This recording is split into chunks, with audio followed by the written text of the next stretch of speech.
Welcome to Everyone Loves Guitar, where we sit down and talk with interesting professional guitar players, uncover their stories, and discover what makes them tick. If you love guitar, music, and the backstory of people's lives, stick around. You're in the right place.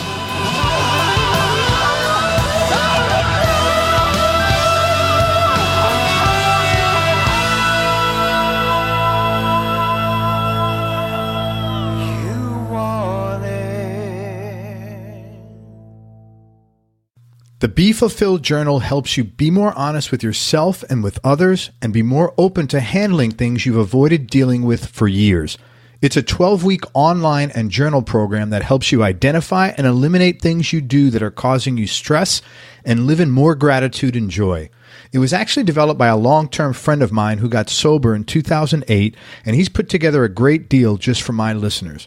You get the 300-page hardcover journal and access to the 12-week video program online, plus free shipping, plus membership in a private Facebook support group with others going through the program, plus a 5-day mini course showing you how to let go of stuff that's draining your energy, plus a 30-day 100% money-back guarantee. To start your journey and get all the bonuses, go to BeFulfilledJournal.com/ELG. That's BeFulfilledJournal.com/ELG. For information about advertising on Everyone Loves Guitar, including information on geographically targeted ads, go to everyonelovesguitar.com/advertise. That's everyonelovesguitar.com/advertise. Hey everybody, this is Craig Garber. Welcome to Everyone Loves Guitar. I've got Ryder Green with us today. He's one of the brightest new artists on the blues rock scene. He's got tons of successful live shows under his belt, and he's kind of a triple threat because he's all a singer, a writer, and a great blues player who knows how to wow the audience in his own unique way. He's a prolific songwriter. He writes about songs and themes that often strike a universal chord in the message while spiking the music with riffs, phrasing, and change-ups you won't hear anywhere else. Sometimes hard-driving and powerful, sometimes eloquently edgy, but always engaging and entertaining. In November of 2016, at age 18, Ryder and his band won the Golden Gate Blues Society's Blues Challenge. They then went on to Memphis in February 2017 to represent at the International Blues Challenge. And just before heading to Memphis, his band released Won't Take It From You, which is an EP of 5 original songs. Real good stuff there. He wrote, arranged, and sang all 5 songs in addition to playing lead and rhythm guitar. One of the many high points in his career was when he was invited to sit in and play on stage with blues rock giant Walter Trout. Whether playing the intimate settings of a club or the big stage and crowd of a festival, he always delivers a tight rockin' music experience. And he's a great young up-and-coming blues player, so I wanted to feature him on the show. Man, thank you for your time. I appreciate you coming on. Hey, man, glad to be here. You've been at this for a few years now. You have an EP under your belt, and I know you're working on a single to be released soon. What have you learned about performing, writing songs, and making records from the beginning to now? What are some of the more important lessons? Well, I've learned that it's probably going to be a lot more work than you actually, like any good thing in life, it's going to be a lot more work than you actually realize.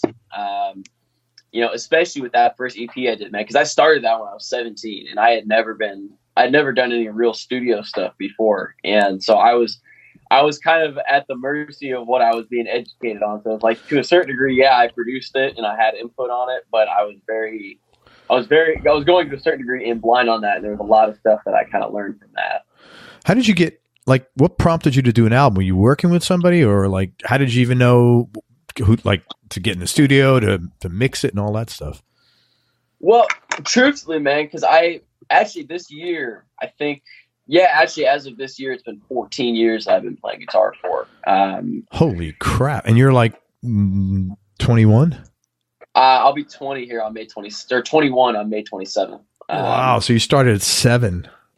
Or 6, wow. Or 6.5, like that. And I started playing in clubs and jams and stuff when I was 11. I had parents that were awesome enough to do that. Yeah. That's very cool.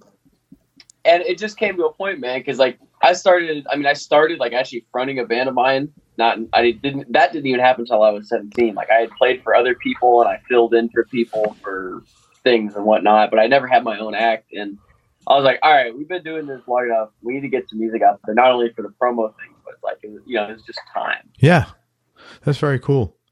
Are you like with a label, or do you putting you put the last record out on yourself? Are you putting, and what do you like? How do you put out your stuff?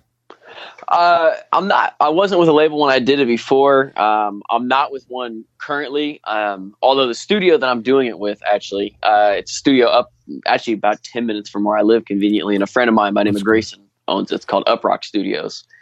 And so I'm not, per se signed with the label. And I mean, I've thought about it. I just haven't really pursued it, because it's like, on one hand, there's the promo and all the things you get from being with a label, but at the same time, you also, to a certain degree, can be restricted in everything you can do, Yeah. And so in my position, I can do whatever, I can put out whatever I want. I can do whatever I want. And you have a good social media presence. I don't know that a label's going to do anything more for you than you can do for yourself, quite honestly. In this day and age, man, honestly, like, I mean, I guess unless you're on the major like pop scene and you're doing like, the Maroon 5 or Beyonce thing, like, there's just no point. No, I totally get it. And you're really good about, and we'll talk about this in a second, but you're very good about putting out content, really consistent on that. So that's super important stuff. That's so important. Let's talk about that, because there's a lot of players listening to this that are either uncomfortable doing it or don't understand why, but you're extremely active on social media. So if you could tell people what are the benefits and what opportunities have come to you as a result of that? Well, the benefits, like, to me, it's like in this day and age, social media is like when you go to talk to a company or a thing to work with, what are they going to do? They're going to go to your website, and then they're going to go to your social media, one or the other first, right? Absolutely. And it's like, if you go on and they say, oh, shoot, this guy posts every day, or, oh, shoot, this guy worked his butt off, he's got, 50,000 followers or something like that. Yep. It's like that in itself carries a weight, with that. And it's also, if you're looking for other musicians to collaborate, things like that, not only do you meet people, but also people can immediately, like on Instagram, it's like bite-sized content. So people can go and it's like, okay, is this guy good or not? They can click on 2 videos and within a minute know, if you're legit or not. Yeah, for sure. And another thing, and I've instructed other people on this, because obviously in the world of, especially every little guitar player, every little kid, boy guitar player dreams about the day of having endorsements and getting gear and stuff given to them. Mm-hmm. And a bunch, and I've had different endorsements come and go, in the time that I've had them. But that literally my first endorsement, and then multiple after that, and other companies I've been fortunate enough to have stuff sent to me from, came from literally that, like Instagram, for example. Yeah. So they see you posting stuff online, exactly what you said. Wow, this guy posts all the time. He's got good content, and he's consistent, and he's got a good following. Like, that's the formula for getting attention from companies, basically. Yeah, literally, I think the first one was literally a pick company was at my first like real endorsement. And I'm still with them to this day. I love their things, and I literally just reached out to them. I saw the picks, and the way they were a totally different design. They're called Talon guitar picks. TALON.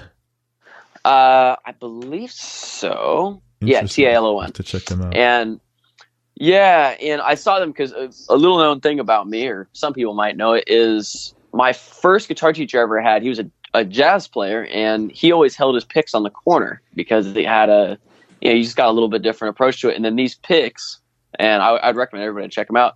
The way they're designed, they have this, cup thing. It fits your hand, and it's literally like it's on the corner of them. Like, you mean they made a pick like basically for me, practically? And I just said, I'm like, I have to have these. So I literally just shot them a message. They shot me some samples. I'm like, I love it. Let's do this. And boom, because I had presence and I was active. I'm like, yeah, let's promote your product, dude. That's cool, man. So you've gotten opportunities for endorsements. You've gotten opportunities to work with other people and collaborate with other people. And you've gotten opportunities to grow your following, to get new listeners to either buy or stream your music. Yeah, man. And met all kinds of other good musicians. It's how I've just gotten in touch with other people, bigger people than me as well. that was how I, so here's a backstory on social media, because we mentioned the Walter Trout thing. Yeah. The way that happened is I heard he was going to be in town, and I'm like, and I had seen him play in Memphis along with another one of my favorite guitar players, Eric Gales. And I heard he was going to be in town, and I said, well, shoot, let's do something kind of fun. I said, I just grabbed one of his tracks or something, one of his songs that somebody made a backing track out of. And I said, let's just do a jam, a solo pass over one of his songs, post it, tag him if he sees it. Cool. And lo and behold, all of a sudden, like a day or two later, I look at my phone, I get a notification that says Walter Trout commented on your video. That's cool. So I did that, and then I got invited. Him and Eric were playing at a show. A friend of mine had invited me to it. It's kind of like a guitar convention, small thing. And afterwards, after most people had cleared up, I just walked up to Walter and said, "Hey, man, thanks for checking out my video." He said, "You posted that?" I'm like, "Yeah." He's like, "Dude, you got to come out and jam with us." And then that was how that happened. That is so cool, man. Yeah. So I tell people, I'm like, don't ever undervalue. Also with social media, it's not just being consistent or posting, but it's also just being able to think outside the box and do things that nobody else would, think well, of. Just to have initiative. A lot of people are afraid to do stuff like that. And, you had the initiative to do it, which is usually how most things happen. And they certainly, not everything, but nothing will happen if you don't take the initiative. Yeah, I mean, if you're it can work in any industry. I mean, if you're in the hip hop industry and then you take, there's a well-known rapper right now he goes by Logic. It's like you could post a thing of you don't, rapping over one of his songs and then tag him. It's like you don't know if he's going to check it out. No, that's really cool. That's very cool, man. Good idea. And anybody could take that idea in any genre. Yeah, just think outside the box on and off of social media. I've literally just showed up places not knowing what to expect, and then crazy stuff has come from that. Like? Well, when I went to that Walter Trout thing, and I went and talked to him. So that's an example. That's like pretty cool. I just showed up to hang out, and That's very. But he had knew you from the post, which was great. Yeah. So some of these things you have to build upon them. And, well, it was, yeah. In sales, they call it a warm lead. That kind of, as opposed to a cold. Yeah, that's what it is, man. It was a warm lead because he had already connected with you. You're pretty soulful as a player, which isn't always the case for a young player, especially someone your age. What do you think that's from? Where did that come from? I don't know. Honestly, man, I mean, early on, I was like any other kid that just wanted to shred it up and play and all that. Some of it, I think, just came from, because obviously I've gone into a lot of other stuff genre-wise, but I think initially just playing in the kind of blues genre started that.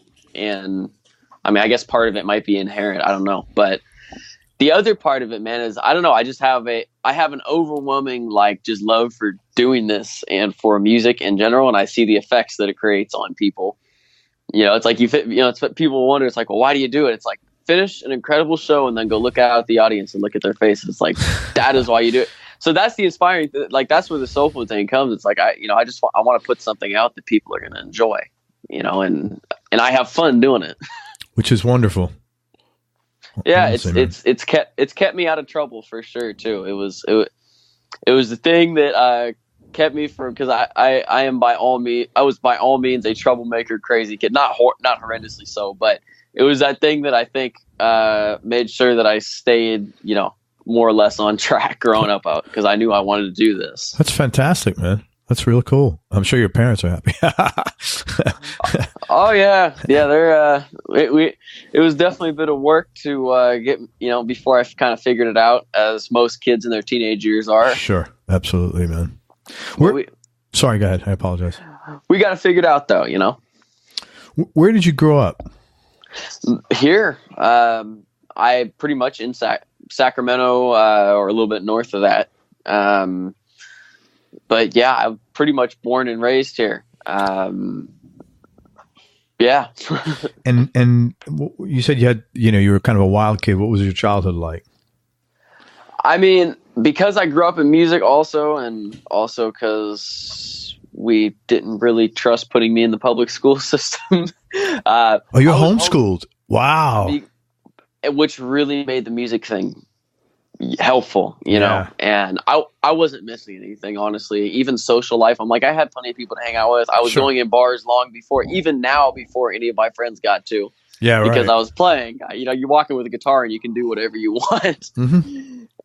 And so, but it was interesting, man. Like, I mean, I grew up racing. Actually, I was racing go-karts when I started when I was 8 till I was about 14. So that was kind of my other love. And so I did that. And then we're like, the focus kind of shifted over to music. And throughout that time, I want to say up until about 15, 16, from about like 11 or 12 up through about 16, that was kind of a craziness between poor girlfriend choices and that, and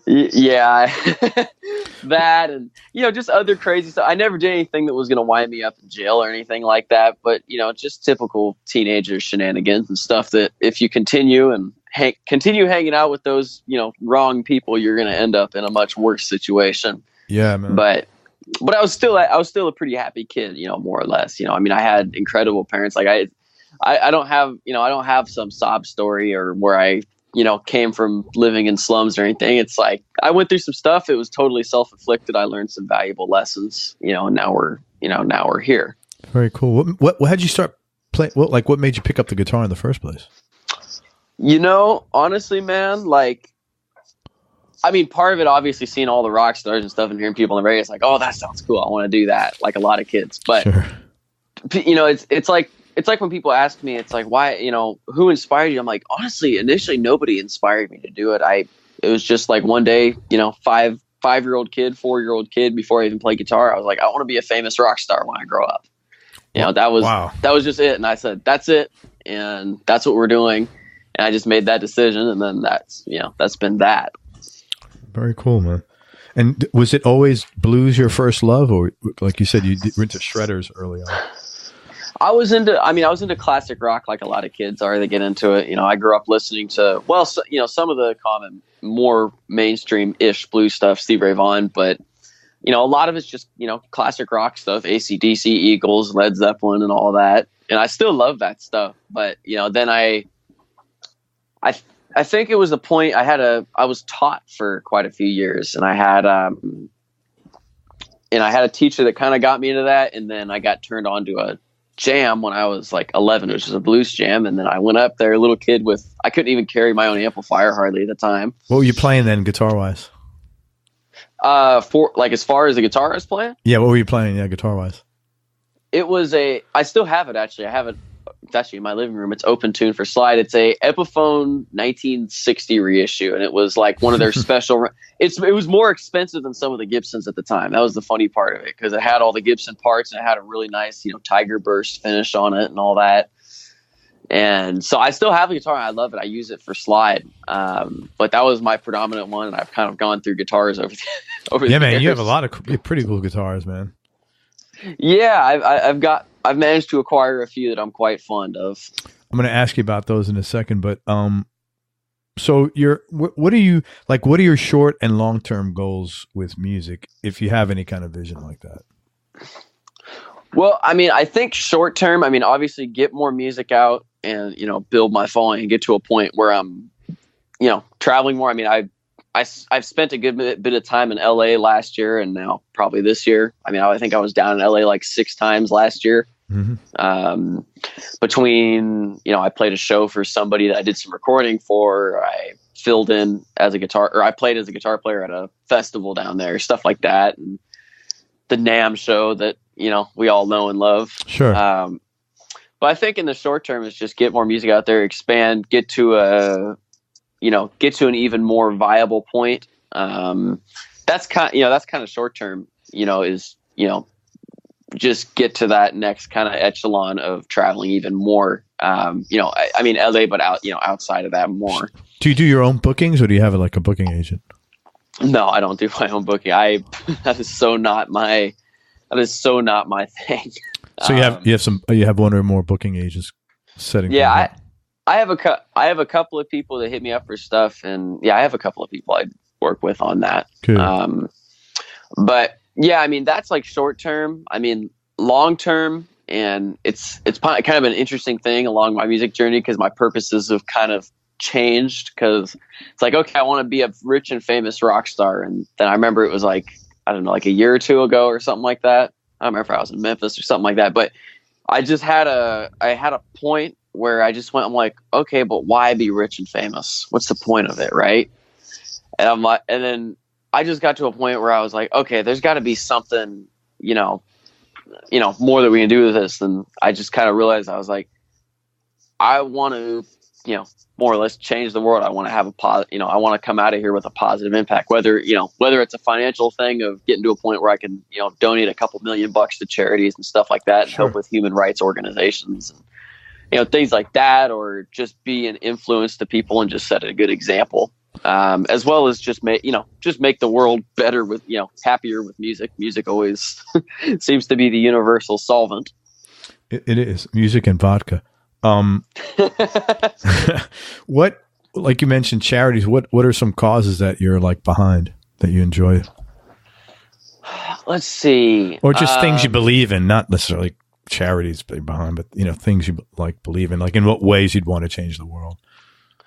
Well, there is one thing which was created and signed. It was the Bill of Human Rights, and just basic fundamental human rights things. And I like that most people that know me know that I'm not a political person. I tend to stay out of that stuff. And my thing with human rights, I mean, this is a universal thing. This is just about being, decent to your fellow people. Yeah. And so like that, stuff along the lines of that. If anyone wants to look it up, I think you can look it up. I think it was just called the Universal Bill of Human Rights or something like that. But that was one of them. And, stuff, obviously, child trafficking stuff and all that, I'd be behind anything like that, anything that's going to, better the society. Because, not only by something I hope most people realize is, by helping other people, you're inherently helping yourself too. Oh, yeah, absolutely. Not only do you get peace of mind, but you're just making your environment nicer to occupy, 100%, so everybody wins. So that's kind of long term. I want to be able to have a big influence to people and, just, inspire people to do more music or help out with these organizations and, different stuff like that. Very cool, man. Were there any surprises initially when you started about the business end of the music business? Everything. like what? Yeah, be specific if you can. Recording is far more work than you'll ever know to do it actually right, because I've heard a lot of extremely average music put out. To make it truly magical, it is a lot of work, and you need to be good at what you do, and you need to have a good engineer. And depending on whether you have deals with people or if you're paying completely out of pocket, it's going to be very expensive if you don't know what you're doing. Yeah. Growing in the music industry and actually being successful is 10 times the work than anybody ever. People say, oh, it's impossible. But then people say that it's like, yeah, we can do it. It's like, it's going to be so much more work than you believe. And, that's why, being organized and understanding what you're getting at, working hard, but also working intelligently at it. I've been hit with so many things. I've had 10 doors open and then 9 of them slammed on my face, countless times. So let me ask you this. How are you, like, do you have someone you work with that you're kind of, or a couple of mentors that you look to, move forward with and help make decisions? Because you said it's a lot more work than you believe. Do you have like a template you're following that someone helped you with, or? Well, I do work. What's really cool is I actually work with my family on a lot of the stuff we do. So I have people I trust around me constantly. Are they in the music business, or do they have? No, that was the thing. I didn't come into the music industry with any famous ties or people that knew anything about the music industry. So it was just kind of like me and my family against the world. Wow. So they help you so I guess you collectively, or what you're saying is that you kind of collectively make decisions and they help you and to evaluate stuff. Yeah, that. And I mean, I have other friends and stuff, that I've learned from, obviously. But that's one thing I'm ungodly thankful for is growing up, is having, for example, incredible parents around me, that, taught me how to be not only a decent human being, but also, it's kind of, we work as a team on stuff, and it's a very cool thing. That's great, man. And I would imagine if you're a homeschool that they certainly don't mind putting in the effort, because that's a lot of work to homeschool a kid.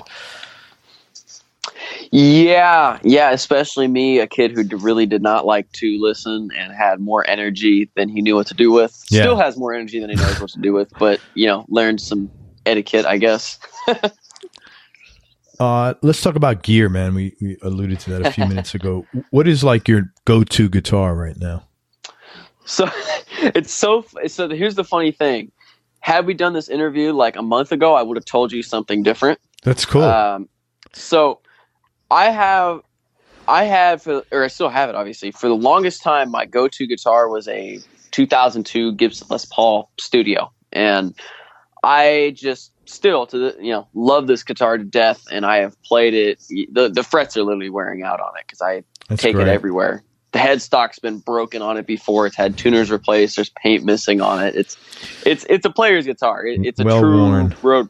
Yeah, it's a true road relic. And so that's been like my number one forever. And then as of recently, I signed a deal actually right after the NAMM show with a company called Iconic Guitars, actually out of San Diego. That's funny. Yeah, and so they sent me this guitar, and I was thinking, I'm like, okay, because I had never thought that I'd find something that I liked, in a different way, but as much as this guitar, right?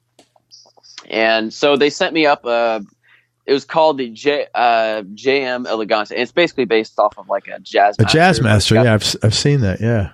It's got some things changed, about it. It's few different specs, but it's like it's a gold nitrocellulose finish on it, so it's going to age, and it's double bound. It's got block and like gorgeous guitar. And that guitar, I was like skeptical because I'm like I've been very stuck in. I'm like, nah, this is going to be my number one, and my red one still is my number one. But at the same time, this guitar came in, and it's literally like I could take either one with me, and I'm going to feel totally comfortable, which is not happened with. It's never happened for me with a guitar. And I've just been unbelievably pleased with it. That's cool, those two guitars are right now, I think, are the main, and then I have my black Strat. Which I've seen you play that. I was going to ask you about that. Okay. So that guitar, that one, believe it or not, that one started. I bought that at a pawn shop when I was like 16. And it was a made in Mexico Squire Strat that I bought for $130. Mm-hmm. And I just played it, and I was like, I have to buy this guitar. I don't know why, but I just have to buy this guitar. And now the only thing left is basically the body. Somebody gave me a different neck for it. When I did some R&D with a pickup company, which isn't active currently, but we did some different unpotted pickups for it, and I changed the bridge and yada yada yada. And I really just made it like the Strat that I wanted. Yeah, I'm very touchy about, like, I don't like a ton of Strats, but there's very specific things that I want in one. And so it's great. It's it's durable. It's already beat up. You could throw it down a flight of stairs and you're not going to hurt it. That's cool, man. I've seen you play that guitar a lot of times. It sounds great. And amp-wise, are you usually playing through Marshalls, or what are you usually playing through? So here's the other thing. So I somehow at 20 years old, I'm obviously hard work pays off it too. I've been unbelievably fortunate to not only have a guitar deal, but also have a amp deal, which both of these were just insane, how these happen. But I am with a company called Sine Wave Amplifiers. Okay. And the amp that I take, it's a big amp. It's 100 watt 212 with Eminence tone spotters in it. Okay. And basically it's hand wired, done on eyelet board. It's leaded solder, NOS parts in it. And the owner, Chad, who's, we're more like friends and business associates. We pretty much, built the amp around the sound that I was aiming for. And because he builds them one at a time in small batches, all those environmental regulations that production amps have, he doesn't have. So he can do whatever he wants. Oh, wow. That's cool. Yeah, because California is like the most stringent place in the country as far as regulations. Oh, it's retarded, dude. Because they have like an example with the NOS parts and the lead solder. You can't do that because of the lead and it ending up in landfills. And we joke about it. It's like, well, what is somebody going to like lick the inside of the amp or like, it's not going to go in a landfill. So yeah, no, I hear you, man. Some things don't make sense, but yeah, it's an incredible amp. It's unbelievably percussive. And for me, I've played through some expensive stuff, but this is without a doubt my favorite amp I've ever played through. That's awesome, man. You get some nice guitars and they always sound good. Anybody that influences your playing that people would be surprised to hear, besides the conventional, the regular players that you'd expect? It depends on who your audience is, as far as who'd be surprised by it. Okay, fair enough. Well, the funny thing is a lot of people that influence me for blues, keep in mind, because I've been kind of on this R&B funk thing recently. So I've been listening to like a bunch of Parliament, Funkadelic, and stuff like that, as well as some of the modern neo soul and all that. But you've been listening to Eddie Hazel? I am familiar with Eddie Hazel. Yeah, he's a great player. Yeah. So, but for just like guitar players and people that influence me there, most of the people that influence me are friends of mine now. That's the funny thing. That's cool. One of them is a young dude by the name of Kingfish. I think we talked about him before. Right. And I saw his stuff when he was like 15, and then I remember I watched him for a while, and then we got in touch on Facebook. And then when I went to Memphis for that, that blues challenge thing, we hung out, and we've just kind of been buddies ever since. And he's around the same age, right? You guys are around the same age, pretty close to it. Yeah, I think he's like a year younger than me, or a little bit less than that. And he's just a monster of a player. Super. He really is. He's like too modest for how good he is. Like I don't think he realizes how freaking good he is. He's a very soulful player. Oh yeah. He's like an old soul in a young person's body for sure. So him, not really friends with him, but I've had a chance to hang out with him a few times. Obviously Eric Gales is another one.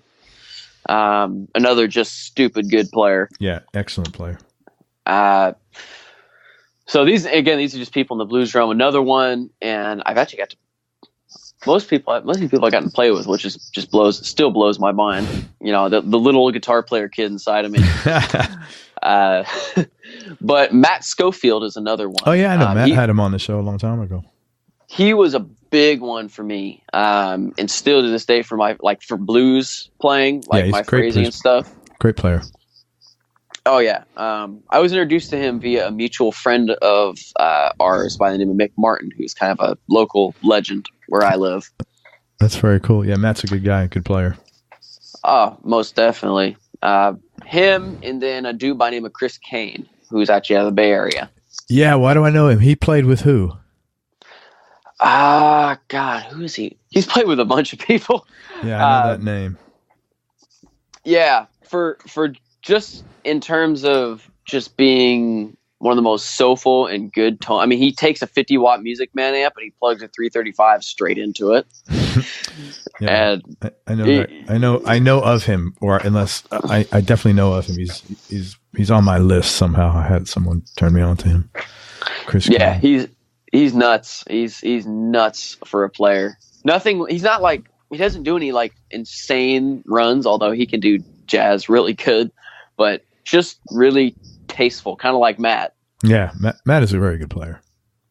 Oh, absolutely. He's made a lot of sacrifices to stay in this country because of him being a British citizen. It's very tough. Yes, he's still hustling, man. Do you remember the first CD you ever purchased? Ooh, that's a tough one. I don't know if I remember the first one, but I can remember some of the early ones I had. What were they? One of them, I think it was like a Christmas present when I was younger. I think it was like Led Zeppelin, one of the early Led Zeppelin albums. Mm-hmm. It was like a green and red CD or something. Yeah. And I think I still have that around here somewhere, actually. And I think it's actually worn out because I had it out so much. But good man. But yeah, that was one of the early ones. Again, like a lot of kids, Led Zeppelin and AC/DC and just classic rock stuff mm-hmm. was what I grew up on. I mean, I got stacks of vinyl around I'm literally looking at the Foghat album right now. That's funny for someone your age. Yeah, that's cool. Desert Island Discs, man. If you had to pick. Oh man. Just for today, not just for right now, not for forever. Okay. Some desert island ones. There'd probably be an Air Gales one in there. Okay. I'd probably throw a Chris Kane album in. I would throw on vinyl, because I actually have one of these, one of the most expensive vinyls I ever bought. Parliament Funkadelic One Nation Under the Groove, because it has Not Just Knee Deep on it, which is the whole side of the second side. So that would definitely be on there. Who else? I have to stick an AC/DC. I don't care who you are. AC/DC is just cool. It doesn't matter where you are. So AC/DC would have to be in there, one of their records. Probably throw maybe a compilation from Freddie King in there. Yeah, I love Freddie. Oh, he is probably nothing against the other Kings, but probably my favorite. Oh, he's my favorite as well, by a long shot. Yeah. Who's another? There's some R&B ones I'd probably throw. There's a new band I've been listening to, actually, that I found. It's younger guys. It's a brother and sister band called Lawrence, and they're kind of R&B soul-esque, and they just make really, really good groovy music. So Lawrence, if you guys ever listen to this, man, you guys are doing it right. I'd probably take one of your guys that's on there. That's cool. God, who else? I could go on for hours, but that's the idea. Good, that's a good some R&B, some blues, some rock and roll. I might even, I don't know, maybe I'd throw an old Tupac record in there too, just for color. There you go. All righty. Best childhood memory. Best childhood memory, man. Define childhood though. Man, so I would say before, age 10. Before age 10. Before age 12. Before age 12. Okay, let me think about this. Because it's been a crazy last decade or so. It has been a very interesting last 10 years of mine. God, before 12, man, that's great. We want just in general music, or no, man, whatever makes you feel good when you think of it, whatever is that best childhood memory. It could be music, could be just, a birthday party, could be a fishing trip you had with somebody, whatever, that thing is. Okay. Well, I don't think I could give one, but what'll be one of the more notable ones that we did?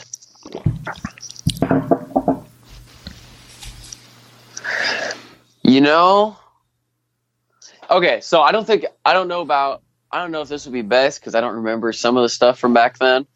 One of them would be the night I came home and there was my first guitar and amplifier sitting there in the living room. That is really cool. That's How's that? What was that? That was a PV Bandit 112 trans tube amp. I think it was a 50 watter, which eventually blew up. But and I think I still have some of the old components because I ended up turning it into something else. But and what was the first guitar? What was the guitar? It was a mini Squire Strat, black and white. I still have it. It's actually 5 feet away from me in a case right now. That's cool, man. And yeah, it was my first guitar. And because I was such a small kid. I was always small when I was younger. And so the guitars were bigger than me when I was a kid. Sure. And so I had to play these mini guitars. And when I finally got to a bigger guitar, initially, I was strumming up on the fretboard because it was so big. That happens, man. Yeah. And so my first two guitars were minis, actually. And then I finally, was big enough, and we graduated, if you will. That's cool, man. That's a nice memory, coming home in your first guitar and your first amp. Yeah. The parents were cool enough to say, yeah, let's do this crazy musician thing. That is very cool. So let me ask you a question, since you talked about them. What's the most important thing your dad and your mom taught you? separately, you know? Separately. That's a tough one. You know,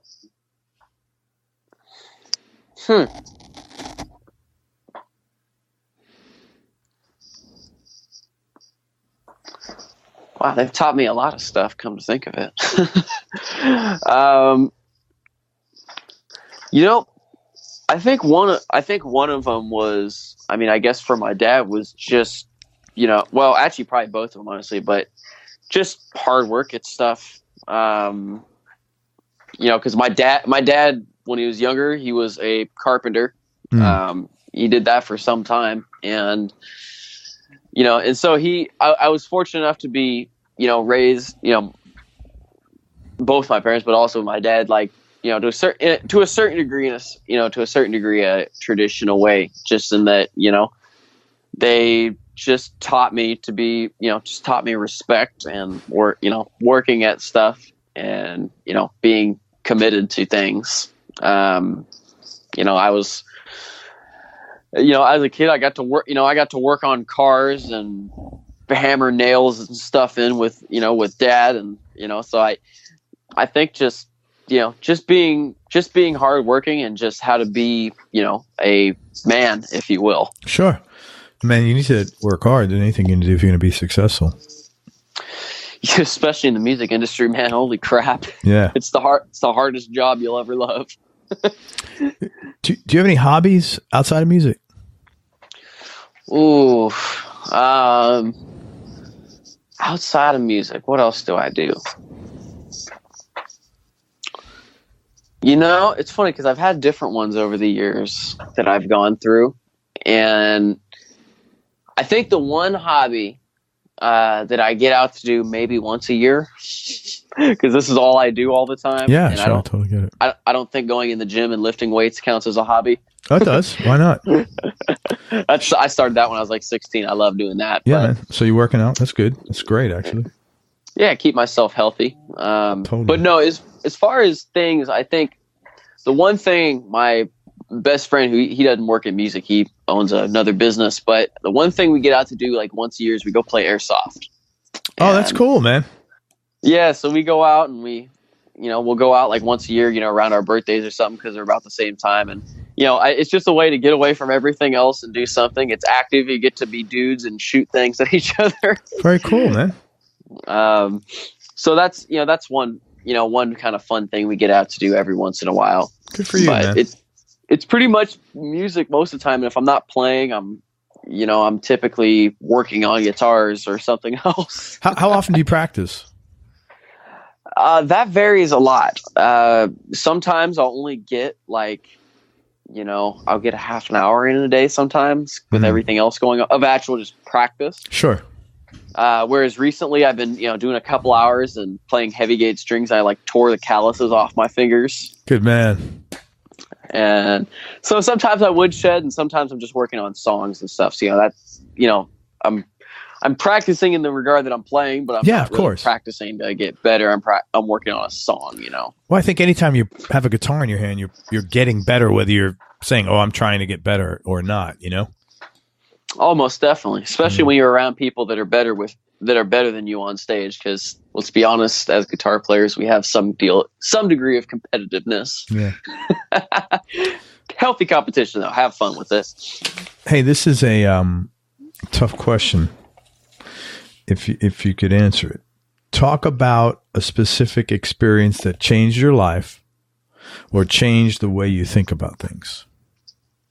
Okay, so this is a twofer, actually. This was Awesome. Two things that led up to this. So you remember when I said back around, when I was in Memphis or something, there was kind of that change as far as my whole outlook on things? Yeah, you went from shifting to being money-oriented to being purpose-oriented. Yeah, and just stronger purpose and just in general, just a love for people too. So it was a twofer. So there was the first thing that straightened me out and the second thing that caused the change. So the first thing that straightened me out was when I was 13, back when I was getting in all my stuff. Most people that know me know that I'm a firm believer that what comes around goes around. If you're doing bad stuff, it's going to, things are going to come back around to you, and it doesn't work out real well. So when I was 13, I was hit by a car and thrown 15 feet, and I woke up in the hospital. Holy shit! with having had they said it by the time I woke up, but having had a broken and displaced femur and a broken collarbone. Wow! And this was you were in Memphis. No. This is long before. This is a twofer. It was two things that kind of I think were the major.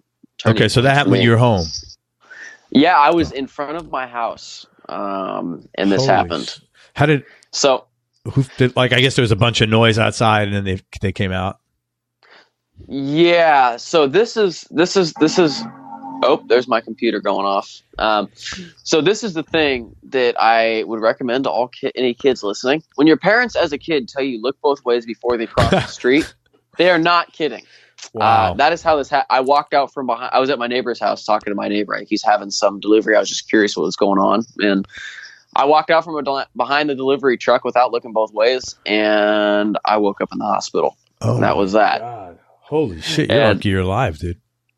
Yeah. I spent about a week there and had 2 rods stuck into my femur and then pulled out about 6 months later because I was still growing.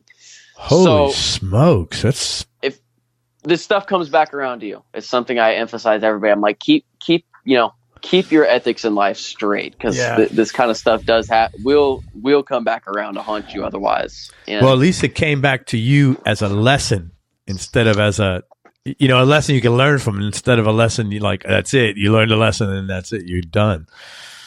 Yeah. So that was lucky. The first thing. Wow. And that was the thing that I had a really not good friend, like the predominant one that was, I think, holding me back at that time and just the type of person that will probably end up in jail. You know what I mean? Sure. And so after that, my parents shut that off actually. And and then a couple of other bad people that were in my life. And then that was like the change of just like me, starting to get my life kind of together as a 13-year-old. Good for you, man. And I went through a bit more of this, working these kinks out. And then around 6. Are you the oldest? Sorry. I'm the only. Oh, you're an only child. Okay, go ahead. Yeah, it was the equivalent of 4, though. Anyways, so the second thing, so this was the major turning point for me. And I think it was around 16 or 17. Remember I mentioned about bad relationships? Sure, I do. So here's the thing. So I had a pretty rough one that was, I think it was like a year and some months and ended very poorly. And I walked around with a lot of salt, if you know what I mean, for a while. And I was, and I don't know, there was a point where I finally changed a bit and my viewpoint kind of shifted. And then when I was in Memphis, that really shifted. And then that was the point where I'm like, I was like, not only did that start being let go, but I also just, my overall just love for people and what I wanted to do in life. I'm like, all right, I get it. I don't know why it was that event that did that, but I guess I just had, I don't know. So life hit me over the head enough and I went, okay, I get it now. Dude, that's really great that you learned that at 16 or 17. A lot of people don't learn it until they're 50.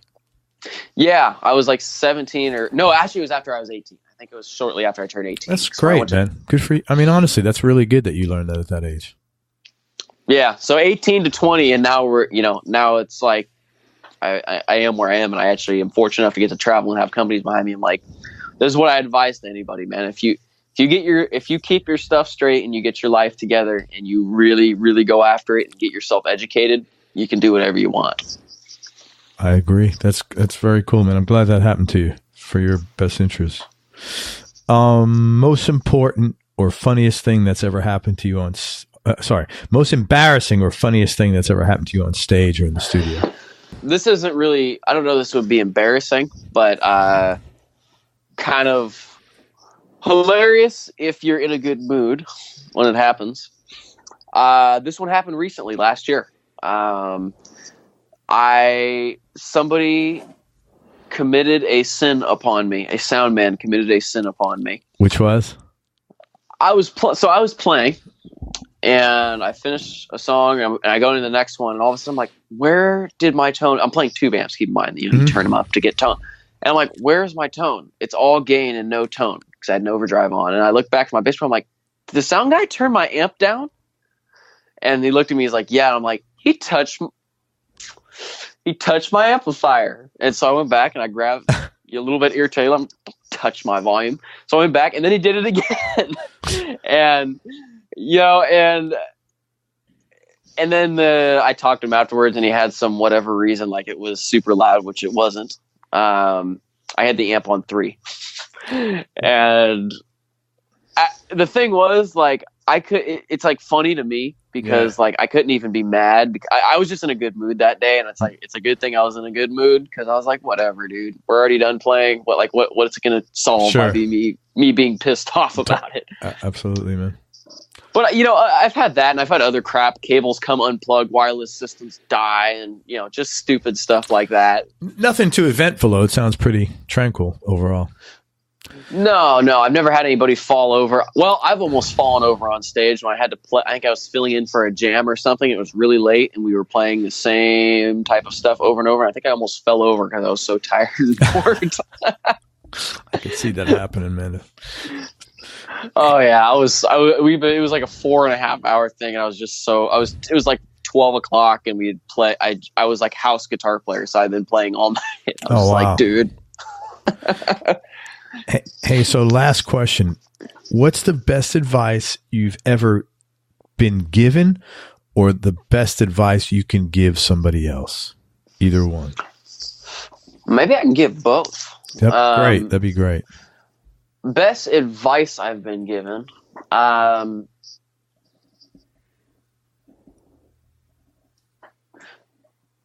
Well, it's actually something that came from I think this is probably the most important thing, and this applies to life, not just in music. The most important thing I would say, and this came from a book called The 10X Rule from an entrepreneur by the name of Grant Cardone that I'm very fond of. Yeah, I know Grant. Oh yeah. And I don't know him. Let me just clarify. I know his stuff. Yeah. And I think it would just be because I'm like on my 3rd time listening through that book, The 10X Rule. 10X Rule. Okay. And well, it's just that approach things because it's like it's like it's kind of like, an old, there's this old idea of like, well, if a farmer needs 10 bushels of wheat to eat, you better plant 100. Yeah. And so that approach of 10X everything, it's like, well, I want to get, let's say, for example, let's say I put my song out. Let's say I want to get on a bunch of music review sites or something. Mm-hmm. It's like, okay, say I want to get 10. It's like, well, I better send to about 150 then. Yeah, right. So that's my advice to people. I'm like, just output, do, never stop. Don't go, oh, well, I have enough. I can rest on, like, you as soon as you slow down or stop, that's when things start not working. So it's constant 10X approach to everything. Otherwise I got when we were at NAMM, here's an example of this. When we were at NAMM, my buddy, he wanted to get with another company that I'm with called Reunion Blues gig bags. They make gig bags. Sure. Yeah. Wonderful gig bags. Their A&R, Michelle is an absolute sweethearted woman. I love her to death, but he had wanted to get with them and they get gobs of it took me a while to even get with them, to get in touch with them. And so the way I got the first year I went to NAMM, because I had sent them an EPK and all that, to try and, because I'm like, I'd love to use their bags. I already had bought one before. And I literally waited for an hour for the A&R to show up to personally talk to her. And only after making a whole EPK and sending it to him, going to the NAMM show and going over there, that I actually get that. And then my buddy Zach wanted to get that when we were at NAMM this year. And I said, dude, let's just go over and talk to him. Right.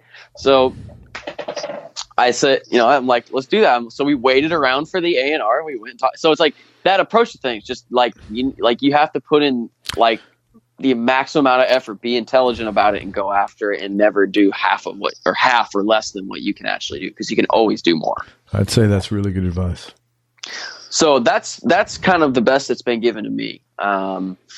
My best advice for people, outside of obviously, that kind of is advice itself. But my best advice for people, and this is something that I take very seriously, and is very important to me because I used to not be this way, is, and Grant Cardone actually says this in his book, is be ethical in everything you do. So basically what that means, it's like, you know, I mean, people's degree of life, you know, ethics or morals varies, but you know, when you keep your stuff straight, everything tends to go better. You don't have to ever look over your shoulder. You know, it's like, so besides, outside of just lying and stealing and stuff like that, but just, you know, being to the highest standard of morals that you can when you're doing stuff. Cause then there's nothing that can, you know, it's like, if you don't have any secrets, you don't have anything. It's like anything I've done in the past, like people already know there's nothing I have to hide. So sure. if someone 20 years down the road decides, oh, I want to try and, you know, put out propaganda on this dude, it's like they're gonna call someone. I'm like, yeah, dude, everybody knows I don't care. Yeah. You know, so it's like clean up your stuff, keep it straight, and that's what I would advise to people, because it just makes it makes for peace of mind, and it just makes everybody's life better. That's good stuff, man. So do 10 times more than you think you need to, and be ethical in everything you do. All good stuff, man. Just doing that, you can get far ahead by just working hard, smart, and keeping your stuff straight. You sleep a lot easier, I'll tell you that much too. Ooh, let me tell you. Hey man, I want to thank you for coming on the show. I want to just tell people where to find you, and then maybe you could spend a couple minutes talking about your new single you got coming out. It's Ryder Green, and you can find him on his website, which is pretty robust. It's Ryder Green Music, RYDERGREEN music.com. And he's also on Instagram and Facebook, and he's super active on his socials, and those are both at Ryder Green Music as well. And you have a new single coming out. What's the name of it? It should be out relatively soon, but what's the name of it? Yeah, so it's a song called Like That I wrote recently. And so it's actually a few songs that we're working on, and they're going to get released, you know, one after the other, because I had some kind of specific things I wanted to say with each of these. And I felt they deserved their own attention and song. That's very cool. And this one essentially, and as I've told people, this one holds a lot of weight with me. And what it was essentially written about was, as we know, in the world of internet and politics and Facebook and so on and so forth, there is a lot of crap throwing back at each other and just treating each other really poorly, and amazingly poorly. Yeah, it's like, well, we're not in the Cub Scouts. It's the he hit me first thing going on, and people attacking each other. I'm like, what are you guys doing? We all live on the same rock, right? Like we're on the same team here. And so I just wrote a song, and I called it Like That. And the first line I just said, would you talk to your mama like that? Ah, very cool, man. And I wanted to write something with some fire, but also with a positive thing. It's like, dude, we're all on the same team. You know, even if we're from different freaking countries or even in different states, like we're on the same team. We're in this together. Just be like a decent human being to your fellow people. And, you know, so that was kind of the idea behind that song. Very cool, man. How many singles do you think you'll be putting out this year? This year, I'm probably somewhere between 2 and 3, depending. Good for you, man. Depending, because we're really trying to make sure we do a good job with them, and make sure everything is good. But this one is the furthest along. It'll be getting finished up pretty quick here. Probably looking at about April to have that out. We don't have an exact release date set yet, but about April is what we're looking at. Very cool. And I was going to ask you, where is your touring schedule as you get more dates? Are they going to be up on Ryder Green Music? Yes, they will. The soonest one we have, that one's coming up in actually this month. It's coming up about a week and a half. That you can find the date on my website. And that's in Vallejo, which is near the Bay Area, and it's at a place called the Empress Theater. Very cool, man. Well, listen, let me tell everybody again, it's Ryder Green. Check them out at Ryder Green Music, RYDERGREEN, and same thing for Instagram and Facebook. I will look forward to your new single, and I appreciate your time and love to have you back here in a few years to see what's going on with Ryder 2.0 or 3.0, whatever version's up then, man. Right on, man. Thank you for having me. You're welcome. I wish you a lot of luck with everything, man. You got a lot of bright future ahead of you. Everybody, brother, man. Thank you for listening. If you enjoyed this, please share it with a friend on your socials. Thanks so much to Ryder Green for spending time with us. I really appreciate it. Please support Ryder and check out his music. Make sure you go to everyonelovesguitar.com. Sign up to get on our newsletter list so you and I can connect. And most important, remember that happiness is a choice, so choose wisely. Be nice, go play your guitar, and have fun. Till next time, peace and love, everybody. I'm out. We hope you enjoyed this show. If you did, subscribe to the Everyone Loves Guitar podcast, and you can do this online at everyonelovesguitar.com or on iTunes. And if you like the show, please leave us a 5-star positive review. The more 5-star reviews we get, the higher our show ranks, and higher rankings mean we get to continue speaking with cool, interesting guests on our show. We'll see you on the next episode, and until then, keep playing your guitar and have fun making music.